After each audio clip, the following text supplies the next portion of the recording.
The story begins on a humid evening, the city wrapped in golden light as cars stream past a towering hotel. Its glass facade glimmers, promising comfort and luxury inside. A black sedan pulls up to the curb. Out steps a woman dressed in elegance and confidence, a tailored suit, polished heels, and a calm presence that turns heads. She is successful, seasoned, and tired after days of business travel. All she wants tonight is rest. But the moment she steps inside, the energy shifts. The marble lobby shines under crystal chandelier. Guests chatter happily as bellboys rush about. Yet when the receptionist notices her, her smile falters for a second, just a flicker. The woman catches it but brushes it off. She has experienced this before. Subtle signals, quick judgments. She smooths her hair, lifts her chin, and walks toward the front desk. "Good evening," she says, her voice warm but steady. "Reservation under Daniels. Michelle Daniels." The receptionist hesitates before typing, her fingers suddenly slower. "Yes, Miss Daniels. One moment, please." From behind the counter, a tall man approaches. His stride is sharp, his expression too polished to be friendly. This is the hotel manager. His eyes scan her quickly, not with curiosity, but with judgment. He doesn't smile. "Is there a problem?" Michelle asks, sensing the tension. No problem," the manager replies smoothly. "We just like to confirm all details with certain guests personally." His words drip with condescension, though wrapped in politeness. Michelle narrows her eyes. "Certain guests." He clears his throat and looks away, pretending to check the screen. Standard procedure, but it isn't. Other travelers check in around her, families in shorts, couples dragging suitcases, all welcomed without question. She notices, and so does the audience. The atmosphere tightens. The receptionist slides her a pen. "If you could just fill this out." Michelle glances down. The form is already filled, her information copied from the online booking. Still, she signs. She chooses calm over confrontation, at least for now, but her silence is heavy, the kind that makes others uneasy. Moments later, a bellboy arrives to take her bags. "Welcome to the Grand Meridian, ma'am," he says politely, though his eyes dart to the manager, waiting for approval. The manager gives the faintest nod, as if granting permission. Michelle's steps echo across the lobby as she follows the bellboy toward the elevators. Yet even as she moves forward, she feels the manager's gaze burn into her back. Not just a look of curiosity, but of quiet disdain. And in that moment, Michelle knows, this stay will not be ordinary. The elevator doors close, but the tension does not. It lingers, like a storm cloud on the horizon, waiting to break. Little does anyone know, the first spark of conflict has already been lit. What begins as subtle hostility will soon spiral into a public humiliation and an unforgettable reckoning. And so, the stage is set. Next comes the quiet build, where every glance and whisper grows heavier. Michelle's check-in is complete, but her battle inside this hotel has only just begun. Morning sunlight filtered through tall windows, washing the lobby in warmth. Guests lingered with their coffee, staff bustled about, and Michelle Daniels descended the grand staircase with quiet elegance. She carried herself with the same calm composure she had brought at check-in, but beneath it was a keen awareness. Her instincts told her to stay alert. Something was off. At first it was subtle. A bellboy pushing a cart passed by without a greeting, though he had just bowed respectfully to a couple walking ahead of her. A pair of housekeepers whispered and giggled when she turned the corner. Their laughter didn't sound friendly. It carried the sharp edge of mockery. Michelle kept walking, shoulders back, eyes forward. She had spent her life learning how to move through spaces where respect wasn't freely given. But every look, every smirk, every half-hearted word chipped away at the comfort she should have felt here. She approached the breakfast lounge, the aroma of fresh bread and coffee drawing her in. The hostess glanced at her, then down at the reservation tablet, her smile fading. "Table for one?" she asked, though her tone was flat, almost cold. "Yes," Michelle replied, forcing warmth into her own voice. "Michelle Daniels, Suite 801. The hostess nodded, scanning the screen longer than necessary. Then, with a strained smile, she motioned to a table tucked away near the kitchen doors. Michelle followed, though she noticed empty tables by the windows, the kind given to other guests, the kind offered with pride.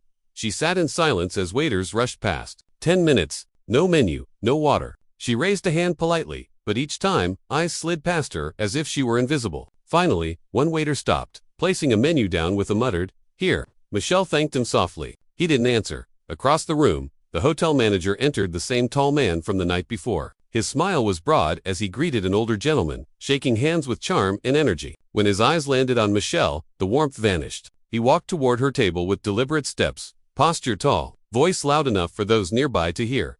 "Miss Daniels," he said, flashing a smile that never reached his eyes. "I trust your stay's satisfactory." Michelle looked up calmly. "It's been fine, thank you, just fine." He tilted his head, pretending concern. "We pride ourselves on excellence here. If something isn't to your liking, perhaps this isn't the right hotel for you." The words were polished, but the venom beneath them was unmistakable. Michelle held his gaze, refusing to flinch. "I think," she replied evenly. "A simple cup of coffee and toast isn't too much to expect in a place like this." A few guests glanced over. The manager chuckled softly, as if she had made a joke, and clapped the waiter on the shoulder. "You heard the lady. Coffee and toast. Let's not keep her waiting." His voice carried an edge of mockery, designed to belittle without ever breaking the mask of politeness. The waiter hurried off. Michelle leaned back in her chair, her expression unreadable. She had encountered arrogance before, but there was something sharper here, something intentional. The smiles around her weren't genuine. They were masks, thin, fragile covers, stretched over scorn. When her breakfast finally arrived, it came lukewarm. The butter unmelted, the coffee bitter. She stirred the cup slowly, her reflection rippling on the surface. In that moment, she knew this was no accident. This was a message. And as she sipped in silence, the tension deepened. She could feel the storm gathering, the hostility growing bolder with each passing hour. What Michelle did not yet know was that the manager's arrogance had no ceiling, and soon, it would explode into a public act so cruel, it would change everything. The evening came draped in elegance. Crystal chandeliers glowed above a banquet hall lined with white linens, polished silverware, and the gentle hum of a string quartet. Guests moved in and out of conversation, their laughter echoing like soft music. It was supposed to be a night of refinement, the hotel's signature dinner event, where travelers mingled with executives and dignitaries. Michelle Daniels entered gracefully, her gown flowing in deep navy silk. She carried herself with quiet power, the kind that made people turn their heads without knowing why. For a moment, she allowed herself to imagine this night might be different, a chance to blend into the room, to enjoy a meal, to let the weight of the last 2 days slip from her shoulders. But storms never announce themselves with thunder first. They creep in quietly through whispers, glances, and smirks. At her table, the waiter poured wine generously into every glass, but hesitated at hers. His hand hovered, then retreated with a muttered, "We're out of that bottle." Yet minutes later, Michelle saw the same wine poured freely for the table beside hers. She didn't react, only thanked him with a tight smile. The women at the next table exchanged looks, their whispers soft but cruel. "She doesn't look like she belongs here," one muttered. Another chuckled, covering her lips with a napkin. Michelle straightened her back, determined not to give them the satisfaction of a response. She was used to moving with dignity, even when the air around her was heavy with disdain. And then, like a shadow slipping into the light, the hotel manager appeared. His smile was broad, his laugh practiced, and his steps deliberately slow as he moved through the room, greeting guests with charm. He shook hands, leaned in close to whisper jokes, and let out bursts of laughter that drew others in. But when he reached Michelle's table, his tone shifted, as though he had found his stage. "Miss Daniels," he said loudly, enough for nearby tables to hear, "I trust our service has been satisfactory." Michelle placed her napkin down carefully and met his gaze. "Service has been fine, just fine," he repeated, feigning concern. "Oh, we'll have to do better than that." He turned toward the waiter, raising his voice. "Did you forget to serve our guests properly? Or perhaps she's more difficult to please than most." The words struck like daggers. Around the room, chuckles escaped, quiet but sharp. The staff exchanged glances, stifling grins. Michelle's eyes remained steady. She refused to give him the satisfaction of a reaction. "I assure you," she said calmly, "I don't require special treatment, only fair treatment."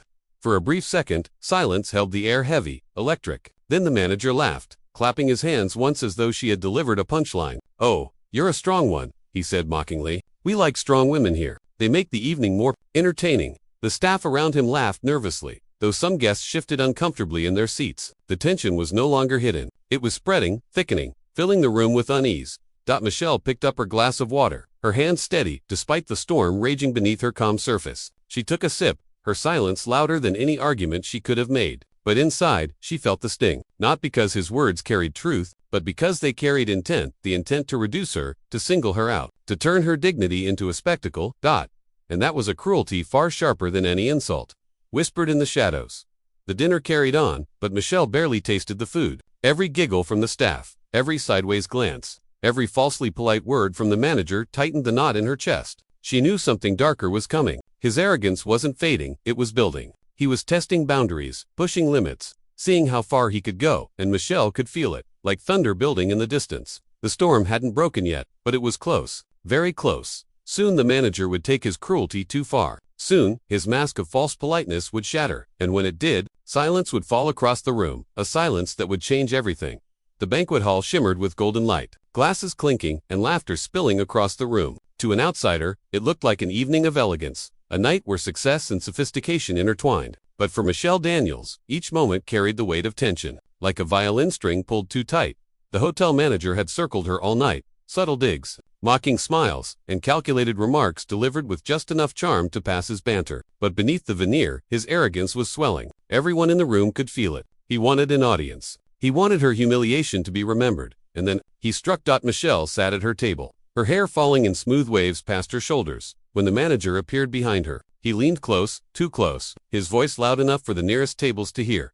"Such beautiful hair," he said with a laugh that wasn't laughter at all. "I bet everyone wishes they had hair like this." Some staff chuckled nervously, uncertain of where this was going. Guests exchanged glances, uncomfortable but unwilling to interfere. Before Michelle could respond, the manager reached into his pocket. The metallic snip of scissors cut through the music and chatter. In one swift, shocking motion, he lifted a lock of her hair and sliced it clean off.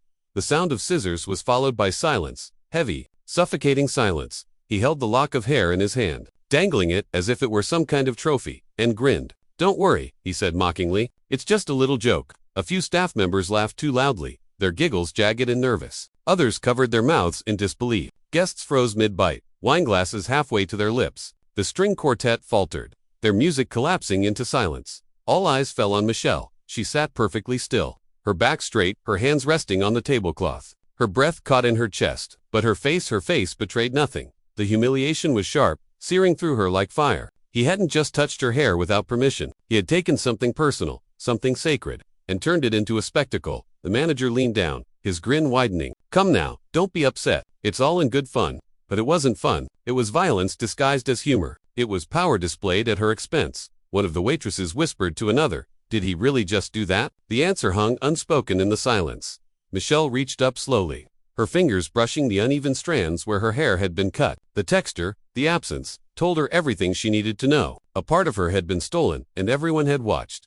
Gasps filled the room as she stood, her chair scraping against the marble floor. She didn't raise her voice. She didn't scream, but the silence that followed her movements was louder than any outburst. The manager laughed again, trying to regain control of the room. "See, everyone's too serious these days. It was just a harmless prank. Don't we all need a good laugh?" But no one laughed. Now, even those who had giggled earlier stared at the floor, ashamed or afraid. Michelle locked eyes with him, her gaze steady, piercing. "A joke?" she said softly, her voice carrying more weight than a shout ever could. "You think stripping someone of their dignity is funny?" The room held its breath. The manager shifted, suddenly, less certain. He stammered. It was nothing, just a little hair. Her silence in response was devastating. Every second she stood there without speaking turned the laughter into unease, the arrogance into desperation. She was not broken. She was not defeated. She was waiting, watching, measuring because she knew something no one else in that room did. The storm had only just begun. Michelle sat back down slowly, her composure unshaken, though the weight of what had happened pressed heavily against her chest. She knew she would not forget this moment, and she knew he would not escape it. The air never settled that night. Guests left early, staff whispered in corners, and the manager pretended he had done nothing wrong. But the truth was clear to everyone who had witnessed it. A line had been crossed, and once a line like that is crossed, there is no going back. The silence of the banquet hall would soon give way to something far louder, the sound of consequences. The scissors snapped shut. A soft lock of her hair slid down, brushing against her shoulder, then tumbling silently onto the polished floor. For a heartbeat, the room was frozen. Time itself seemed to stall. What had been laughter, cruel, careless laughter, suddenly caught in throats. The chuckles died into uneasy coughs. Glasses clinked softly as a few guests shifted uncomfortably. Realizing this had gone far beyond a joke, she sat there motionless, her back straight, her hands trembling just slightly in her lap. Inside, her heart pounded like a drum, each beat echoing in her ears. Her dignity, her identity, had been violated in front of strangers, and by someone who believed it was funny. The manager, oblivious or perhaps too proud to see his mistake, smirked. "Oh, come on," he said, waving the scissors lightly as if this was harmless. "It's just a little trim. You'll thank me later." But nobody laughed now. A waitress near the door covered her mouth, eyes wide in disbelief. A businessman at the table cleared his throat, muttering something about crossing a line. Even those who had laughed moments ago now stared at the fallen hair on the floor, unable to meet her eyes. Her silence grew heavier than any words could. She looked down at the lock of hair, lying helplessly by her chair. A part of her identity, a part of her pride, something that had been taken without permission. Her chest rose and fell, controlled yet deliberate. Her hands curled tightly around her napkin, the fabric twisting between her fingers. Anger simmered beneath her calm exterior, but she refused to let it spill recklessly. She raised her head slowly, her eyes locking onto the manager. The smirk on his face faltered for the first time. "You think this is funny?" she asked, her voice low, steady, and sharp as glass. The silence deepened. No one dared to move. Even the hum of background music seemed distant now, drowned out by the weight of her words. The manager chuckled nervously. Relax, it was just a joke. Don't make such a big deal out of it. Her lips tightened. Inside, she wanted to scream, to stand, to demand justice in that very second. But something stronger held her back. Patience. Calculation. The knowledge that her true response, the one none of them expected, would leave a mark they'd never forget. Around her, whispers began to rise, hushed voices asking, did he really just do that? And she should sue him. The atmosphere of the room shifted entirely from amusement to condemnation. And still, she sat there, composed, regal, untouchable. The power of her silence was suffocating. Every second that passed twisted the tension tighter, like a bowstring pulled to its limit. Her eyes never left the manager. And though she said no more, the message was clear.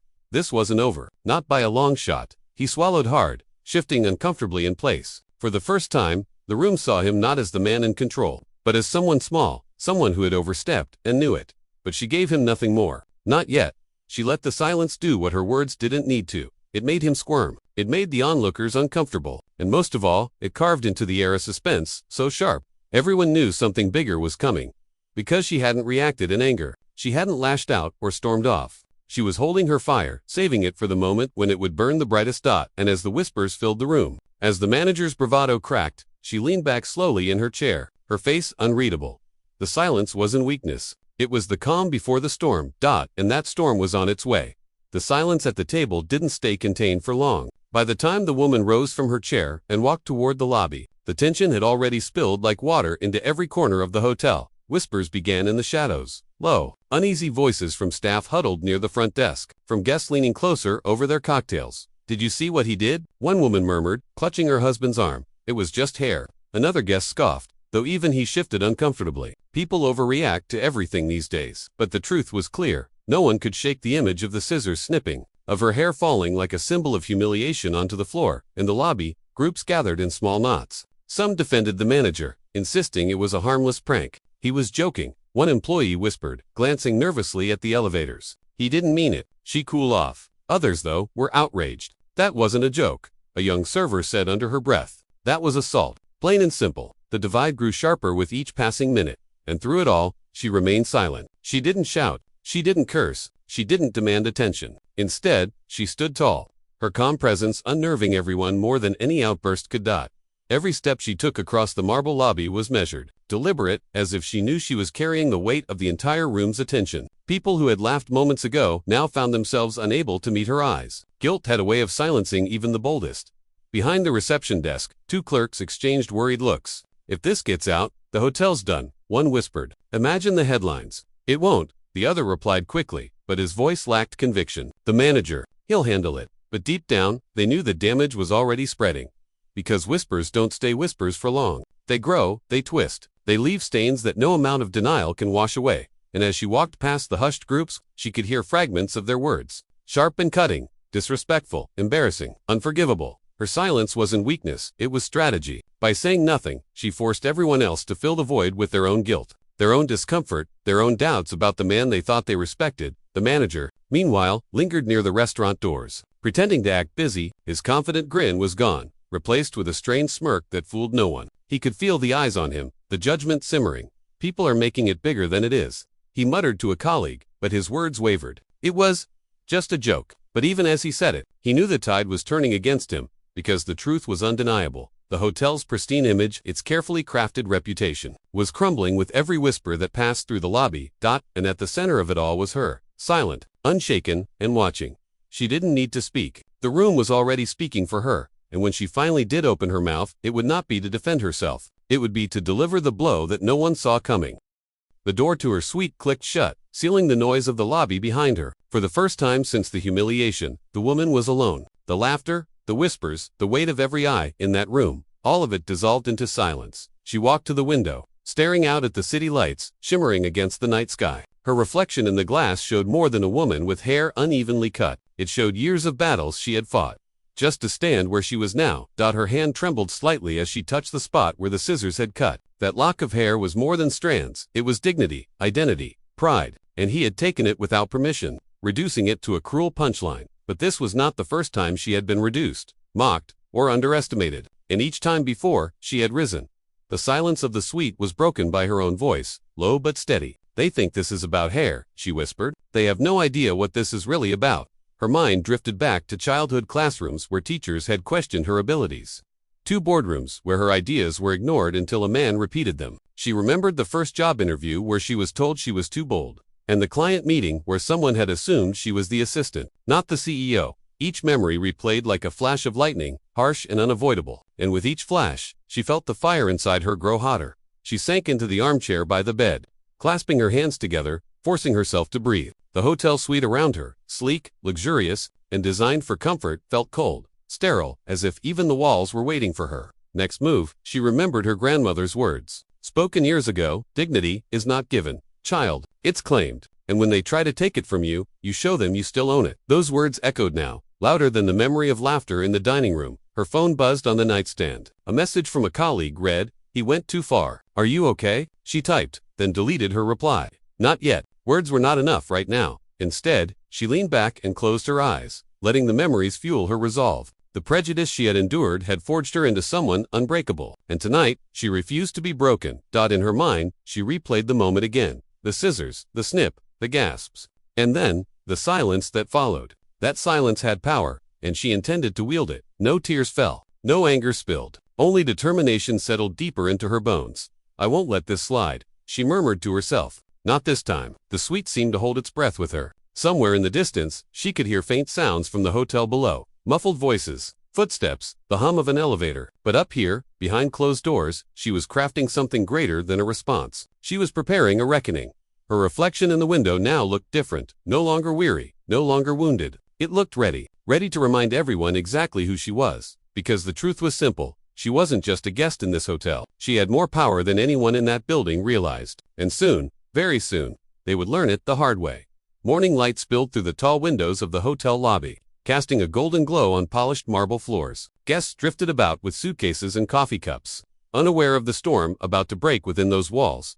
She walked with purpose, every step deliberate, every movement calm. Not a trace of last night's humiliation lingered on her face. Instead, there was a quiet fire in her eyes, the kind that unsettles even the most arrogant. At the front desk, she spoke with a steady, measured tone. "Call the manager and the senior staff. I want them all in the conference room."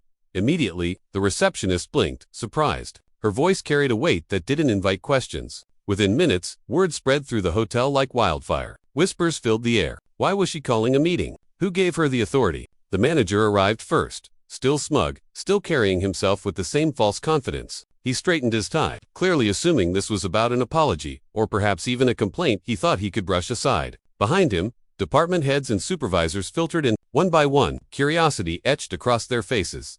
The conference room filled with a low hum of voices until she entered, and then, silence. She didn't slam the door. She didn't raise her voice. She simply stepped forward, set her bag on the table, and looked each of them in the eye. "Thank you for coming," she said evenly. "I know you're all busy, but what I have to share cannot wait." The manager smirked, crossing his arms. "Look, if this is about last night, I think we've all blown it out of proportion. A little misunderstanding, nothing more." Her gaze cut to him, sharp and unwavering. "A misunderstanding. You call mocking a guest and cutting her hair without consent a misunderstanding." The room shifted. Some staff shifted uncomfortably in their seats. Others lowered their eyes. The manager scoffed, but his voice wavered ever so slightly. "Well, I didn't mean anything by it. It was a harmless joke. Surely we don't need to make a spectacle out of this." That's when she leaned forward, her voice calm but carrying the force of thunder. "You've already made a spectacle, Mr. Grant, but not of me, of yourself, and of this hotel." The room stilled. Her words rang with authority, but no one yet understood just how deep that authority went. She reached into her bag and pulled out a folder. Placing it on the table, slowly, she opened it and slid a document toward the manager. His eyes darted down, then widened. It was a shareholder certificate. Her name, her ownership, not partial, not small, the majority stake. She stood taller now, her presence filling the room. "I'm not just your guest," she said, her voice resonating like steel wrapped in velvet. "I am the majority owner of this hotel chain. Every brick, every paycheck, every light in this building, I have a say in it." Gasps rippled through the room. The manager's smirk vanished, replaced with a pale, tight-lipped expression. Staff members exchanged stunned looks, some leaning forward as if they couldn't quite believe it. Her tone softened, but the sharpness never left her words. "And last night, you didn't just disrespect me. You disrespected the very person who signs off on your employment. You disrespected the reputation of the entire company." Silence. Heavy, deafening, silence. The manager's voice cracked as he tried to recover. I didn't know. If I had known, she cut him off with a raised hand. That's exactly the problem. Respect is not something you give only when you know someone's title. Respect is something you give because it's the right thing. To everyone, the staff shifted again, this time with a sense of unease, directed not at her, but at their superior. Her eyes scanned the room once more. Now you all know who I am, and you also know this: what happened last night will not go unanswered. The atmosphere was electric. Some staff nodded subtly, as though in silent agreement. Others avoided her gaze, complicit in their silence from the night before. But everyone could feel it. The balance of power had shifted. She closed the folder, her movements precise. I called you here not for an apology, but to remind you what true leadership looks like. It doesn't mock, it doesn't belittle, and it certainly doesn't abuse its power. The manager looked as if the ground beneath him had vanished. Sweat gathered at his temples. He opened his mouth, but no words came out. She turned toward the door, her final words leaving the air charged. This meeting is over, but the reckoning is not. And with that, she walked out, her silence trailing behind her like a storm cloud ready to break. The room was still. Not a breath, not a cough, not a shuffle of papers broke the silence. It was as if the walls themselves had frozen, holding on to her words like they were too heavy to let go. Moments ago, they had seen her as just another guest, a woman to be managed, brushed aside, even mocked. Now, standing before them with documents in hand, she was transformed. Not in reality, for her power had always been there, but in their eyes. And that shift was seismic. The manager's smirk had evaporated. His face, once flushed with arrogance, now drained to a ghostly pale. The tie he'd straightened so proudly before the meeting suddenly looked like a noose tightening around his neck. She let the silence linger. It wasn't empty, it was deliberate, controlled, weaponized. And in that silence, the truth settled in every corner of the room. You mocked me, she said softly, her voice steady as stone. You laughed. You disrespected me. And all the while, you had no idea you were laughing at the very person who signs your paychecks. Gasps spread through the staff like ripples across water. Some leaned forward, their eyes wide. Others shifted uncomfortably, the memory of their giggles from the night before pressing down like weights on their conscience. The manager tried to speak, but the words caught in his throat. She turned her gaze on him, sharp enough to cut. You didn't know. That's your defense. That you only respect people when you know what they can do for you. He swallowed hard, his hands trembling as he clutched the back of his chair. His arrogance, once his shield, had shattered. Leaving him exposed, she walked slowly around the table, her heels echoing against the floor like a measured drumbeat. Each step seemed to press her point deeper into their minds. I built this chain from the ground up, she continued, her tone rising like a tide. I've spent years pouring my energy, my resources, and my vision into these walls. And last night, in this very hotel, I was treated as though I was less than human, not a guest, not a customer, not even a person deserving of basic respect. No one moved. The staff's faces reflected shock, guilt, and awe all at once. She stopped behind the manager's chair, her presence looming over him. He lowered his eyes, unable to meet hers. Tell me, Mr. Grant, she said, her voice cool, is this how you train your staff? To humiliate, to mock, to treat dignity as optional? His lips quivered. No, of course not. It was, but his excuses fell apart before they could form. Every eye in the room was on him, and every ounce of control he once wielded was gone. She turned back to the others, standing tall, her voice resonant and commanding. Leadership is not about control. It is not about arrogance. Leadership is respect. And last night, every one of you watched as respect was thrown out of this hotel like trash. The weight of her words pressed down like thunderclouds, heavy and inescapable. One staff member whispered, almost to themselves, she owns the hotel. The words sparked fresh waves of murmurs. The realization had landed fully now. She wasn't a guest with a complaint. She was the one who held their futures in her hands, and she wasn't angry, not visibly. That made it worse. Her calm, her poise, it was more terrifying than rage ever could be. The manager collapsed into his seat, his hands covering his face. The arrogance that once puffed up his chest had completely dissolved. All that was left was fear. She stepped forward again, placing her hands firmly on the table. You thought you were laughing at me, but in truth, you were laughing at the person who gave you this job. You were mocking the very foundation of this company. And that, ladies and gentlemen, has consequences. A chill ran through the room. They all knew what was coming, though none dared to speak it aloud. Then she straightened, gathering her folder, her final words a promise more than a statement. The balance of power has shifted. Yesterday, you thought I was powerless. Today, you know the truth. And tomorrow, you will see just how serious I am. Her eyes swept the room one last time, and then she turned for the door. The silence she left behind was suffocating. The manager's breathing grew ragged, and the staff exchanged uneasy glances. Everything had changed in a matter of minutes. The storm had arrived, and it was only the beginning. The air was electric. No one dared to move. No one dared to breathe too loudly. The manager, once untouchable, sat frozen in his chair, his face as pale as the starched collar around his neck. And then she spoke. Her voice was calm, but it carried a weight that felt immovable. "Mr. Grant," she said, her eyes fixed on him, "your time here is over." The words sliced through the silence like glass shattering on marble. His head jerked up, disbelief flashing in his eyes. "What? Please, you can't." But her expression did not waver. "I can, and I will. You are fired." The room seemed to exhale all at once, gasps and whispers rippling across the staff gathered around the table. A man who once barked orders at them without hesitation now looked small, cornered, desperate.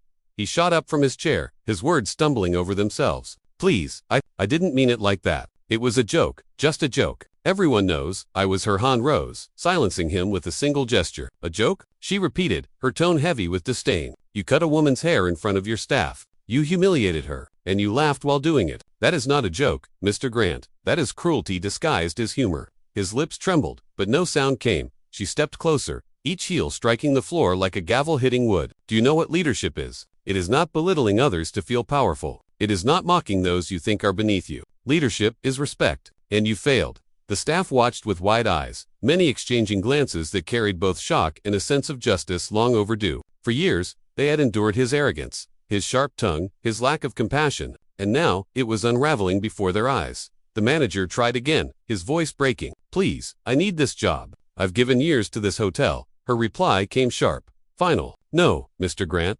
You've taken from this hotel, you've taken dignity from your staff, you've taken safety from your guests, and you've taken pride out of these walls. This ends today." He staggered, his knees almost buckling beneath him. "Pack your things," she continued. "Effective immediately. Security will escort you out." Her words were not cruel, but they were absolute. For a moment, he just stood there, staring at her as though the floor had disappeared beneath his feet. His pride, once a towering facade, had collapsed in front of everyone. He tried one last time, his voice breaking into a plea. "Please, I can change. Give me another chance." She leaned forward, her tone quiet but razor sharp. "I gave you a chance the moment you were hired. You wasted it the moment you thought cruelty was strength." The silence that followed was suffocating. The staff stared, some with relief in their eyes, some with lingering shock, but none dared to intervene.